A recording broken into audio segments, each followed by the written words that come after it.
So why do they call it borderline personality disorder? And really, what is this? We keep hearing this idea or this term borderline personality disorder. Back in the 30s, the field of psychiatry had two major umbrellas. One umbrella was the umbrella of neuroses. And, depression and anxiety, they said, fit within that umbrella. And underneath the next umbrella was psychoses or psychosis. So they had two major areas that they looked at. Well, they noticed that there was this phenomenon of individuals that didn't fit neuroses or psychoses. It was kind of right in the middle. And they said it was kind of borderline neuroses and psychoses. And so that's where the term borderline personality disorder came in. Here's the issue.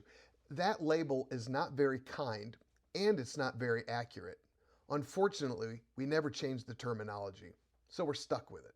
And here's what I mean by that. We've learned through years and years of study that borderline personality disorder is not neuroses and it's not psychoses. It really comes from this fundamental fear of abandonment and also the inability to manage intense, overwhelming emotions, especially within relationships. The problem with the diagnosis is it's been used as kind of a catch-all for describing somebody that's difficult in an interpersonal relationship. I remember when I was doing my training in inpatient psychiatric facilities, if there was a difficult patient, everybody would say, oh, here comes another borderline. Oh, that person's got borderline disorder. And it was really unfair because that term really does not describe what's happening within that individual.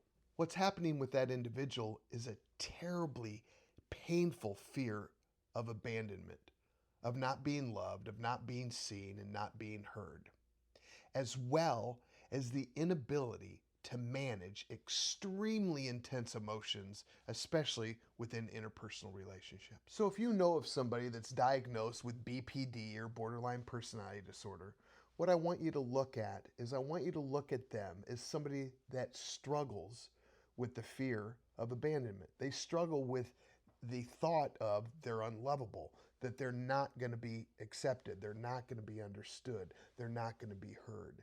And also see them as somebody that really struggles with managing their emotions because their emotions are so intense. If you know of somebody like that, don't judge them. Hug them. Tell them how much you love them. And support them as they work through learning how to love themselves and allowing others to love them. I'll talk to you soon.